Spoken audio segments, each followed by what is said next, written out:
목사가 직업입니까? 사명입니까? 이 나라가 좌파에 잠식되고 있는 이때에 많은 수의 목사들, 특히 대형교회 목사들 대부분이 침묵하고 또 침묵하고 아예 외면하고 있습니다. 물론 인간적인 면이나 개인적인 면에서는 이해할 수도 있습니다. 사적으로 만나 이야기해보면 인간적으로는 이해할 수 있을 수도 있지 싶습니다. 그러나 현 상황은 개인의 안위나 교세를 유지하기 위한 안전하다고 생각하는 길에 서 있다고 해도 싸우지 않으면 좌파 체제라는 쓰나미에 휩쓸려 모든 것이 파괴될 상황임을 알고도 남을 텐데 꿩이 풀에 대가리 감추듯 침묵하고 행동하지 않는 목사들이 많습니다. 이들의 침묵하는 이유와 핑계는 다음과 같다고 합니다. 교인들이 떨어져 나가 교회를 유지하기 힘들다. 교회는 좌파 우파 사상을 따져서는 안 된다. 교회는 세상 일에 관여해서는 안 된다. 기도하면 하나님께서 다 들어주신다. 북한의 성접대 함정에 빠져 좌파에게 약점이 잡혀 있다. 이 5가지의 이유와 핑계를 보면 정말 목사가 된 이유를 묻고 싶어집니다. 밥 먹고 살기 위해 목사가 되었습니까? 아니면 하나님께서 내리신 사명에 순종하여 목사가 되었습니까? 하나님께서 주신 사명을 수행하는데 위 5가지가 걸림돌이 됩니까? 목자가 양이 잘못된 길로 가면 그 양을 올바른 길로 다시 데려와야 하는데 목자가 그 양에 이끌려 다니고 있는 꼴이 목자로서의 사명을 다하는 겁니까? 대한민국에서 소위 좌파 사상은 유물론을 바탕으로 하는 공산주의 사상을 기반으로 하고 있는데 교회가 좌파 우파 사상을 따져서는 안 된다고요. 직접적으로 공산주의나 사회주의라고 말하지 않으니까 좌파 사상의 저 바닥에는 유물론이 없는 것처럼 느껴집니까? 좌파 사상과 교회는 공존할 수 없습니다. 좌파 사상은 기본적으로 하나님을 부정하는 데서 시작되는데 왜 이들에게 굴복하여 이들의 눈치만 보고 있습니까? 교회가 세상 일에 관여해서는 안 된다면 교회가 왜 필요합니까? 집에서 수양하고 도나 닦고 있지 뭐하러 교회에 나갑니까? 교회는 세상을 바꾸어 가능한 많은 사람들이 구원받도록 노력하는 것이 교회 아닙니까? 그렇다고 교회가 세상 권력을 잡아서 교회 마음대로 세상을 주무르겠다는 것은 아닙니다. 그런데 오히려 세상의 것이 교회에 들어와 교회를 휘젓고 다니면서 교회를 타락시키고 있는데 교인 수가 줄어들까 봐 목자라는 사람이 교인들 눈치만 보고 있는 것 아닙니까?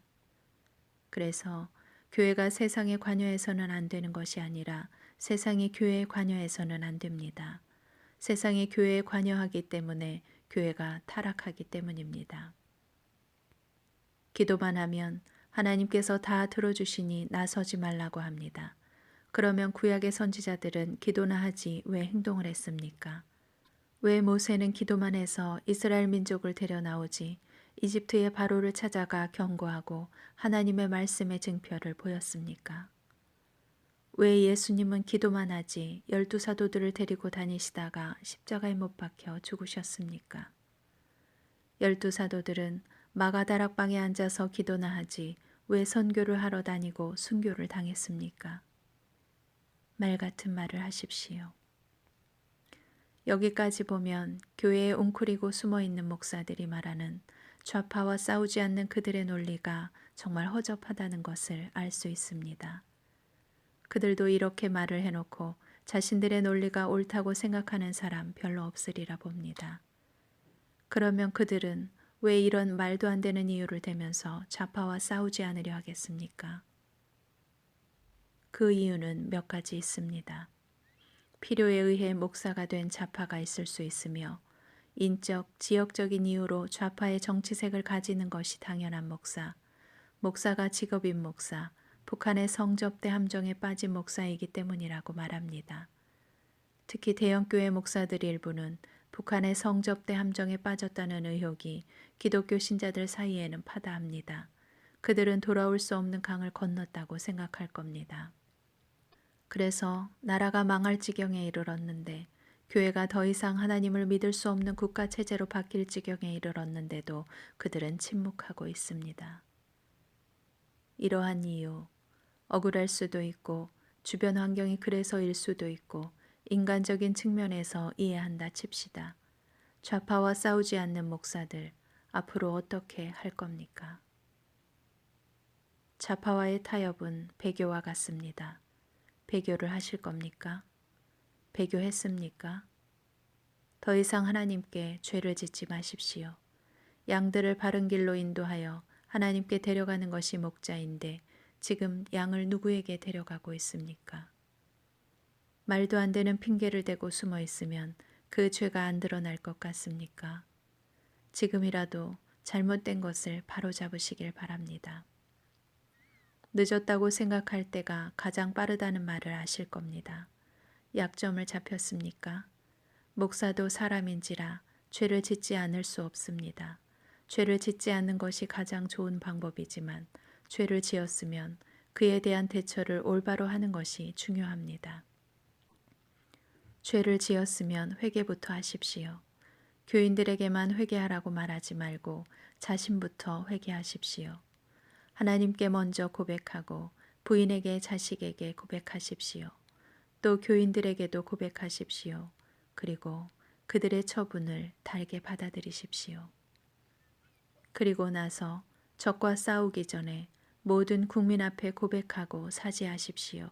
지금이 기회입니다. 잘못을 고백하고 돌이킬 수 있는 길이 열려 있습니다. 이 기회를 놓치면 다음이라는 기회는 오지 않을 수 있습니다. 또한 자신이 사명을 가지고 목사가 되었다고 생각한다면 하나님을 부정하는 사상과 싸우십시오. 자신이 목사가 되면서 가졌던 사명을 다시 상기하십시오. 마틴 루터는 싸웠기 때문에 종교개혁을 이루어냈습니다. 목사가 세상 환경에 휘둘려 하나님의 사명과 세상의 사상 사이에서 타협한다면 그 목사가 목회하는 교회는 더 이상 교회가 아닙니다. 목사는 사명으로 하는 것이지 직업이 아니지 않습니까? 사명으로 교회를 이끌어갈 때 교회는 교회답게 되고 하나님께서 기뻐하시는 교회가 됩니다. 당신들의 뒤에는 하나님이 계십니다.